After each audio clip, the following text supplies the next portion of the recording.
Half an hour before work usually ended, the capo collected together the whole unit. Roll call. Nobody knew what had happened. Roll call? At this time of day? Here? But I knew. The capo gave a short speech.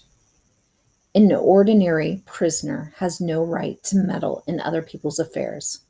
One of you does not seem to have understood this. I'm obliged, therefore, to make it very clear to him once and for all. I felt the sweat run down my back. A7713? I came forward. A box, he ordered.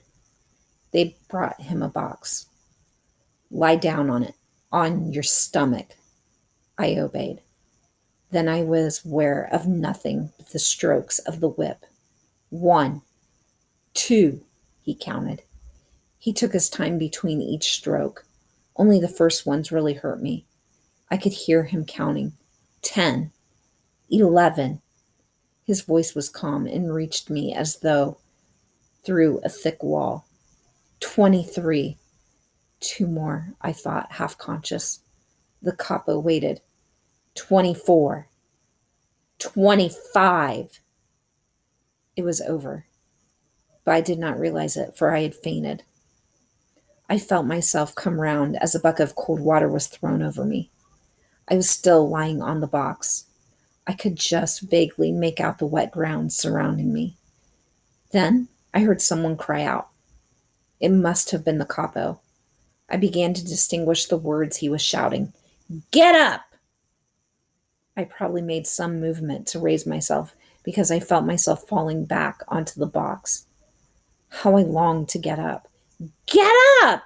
He yelled more loudly. If only I could have answered him, at least.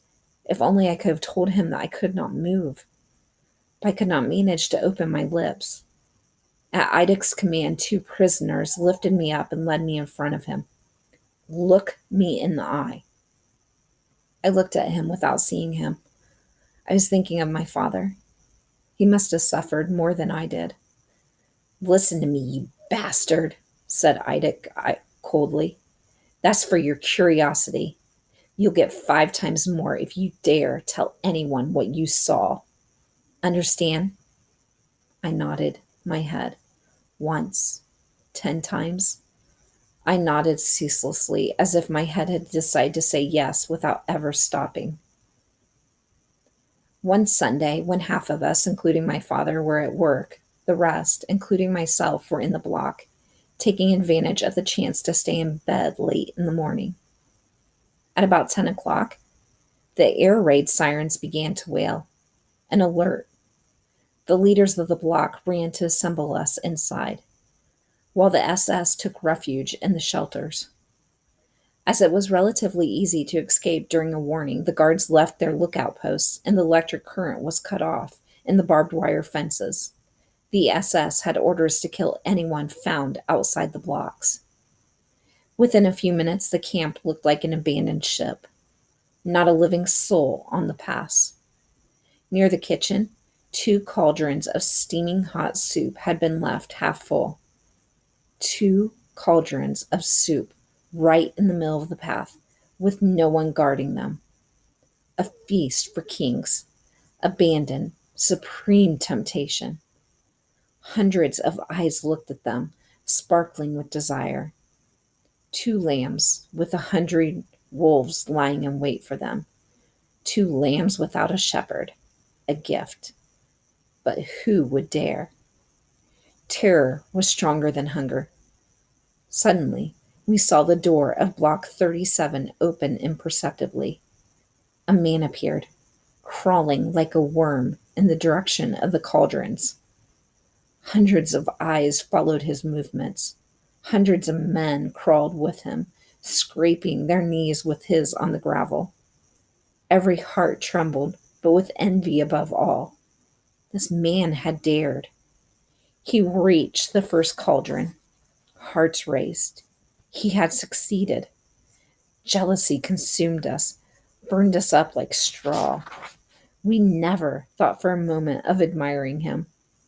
Poor hero, committing suicide for a ration of soup. In our thoughts, we were murdering him. Stretched out by the cauldron, he was now trying to raise himself up to the edge. Either from weakness or fear, he stayed there, trying, no doubt, to muster up the last of his strength. At last, he succeeded in hoisting himself onto the edge of the pot. For a moment, he seemed to be looking at himself, seeking his ghost-like reflection in the soup. Then, for no apparent reason, he let out a terrible cry, a rattle such as I had never heard before, and his mouth, open, thrust his head toward the still steaming liquid. We jumped at the explosion, falling back onto the ground, his face stained with soup.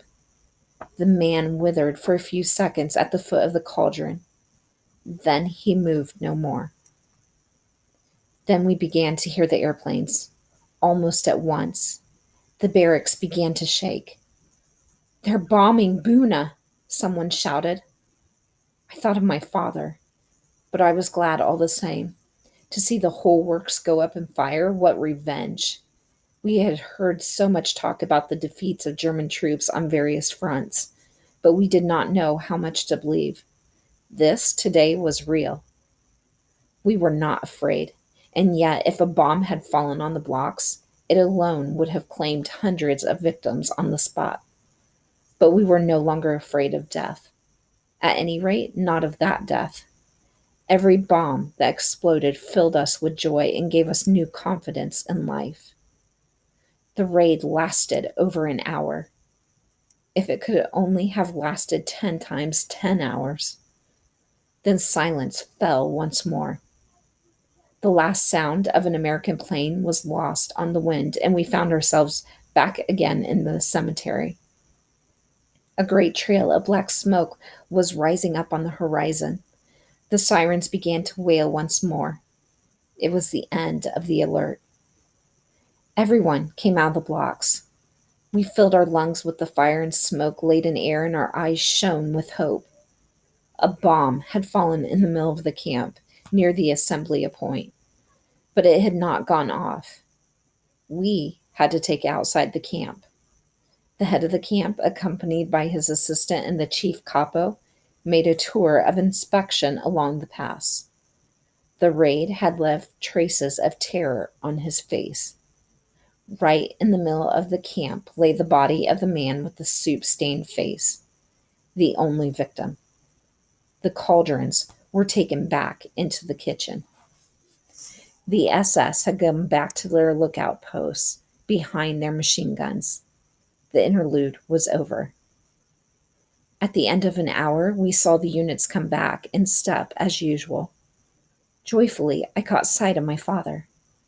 "Several buildings have been flattened right out," he said, "but the warehouse hasn't suffered." In the afternoon, we went cheerfully to clear away the ruins. A week later, on the way back from work, we noticed in the center of the camp at the assembly place a black gallows. We were told that soup would not be distributed until after roll call. This took longer than usual. The orders were given in a sharper manner than on other days, and in the air there were strange undertones. "Bare your heads," yelled the head of the camp suddenly. 10,000 caps were simultaneously removed. "Cover your heads." 10,000 caps went back onto their skulls as quick as lightning. The gate to the camp opened. An SS section appeared and surrounded us, one SS at every 3 paces. On the lookout towers, the machine guns were trained on the assembly place. "They fear trouble," whispered Juliek. 2 SS men had gone to the cells. They came back with the condemned man between them. He was a youth from Warsaw. He had 3 years of concentration camp life behind him. He was a strong, well-built boy, a giant in comparison with me.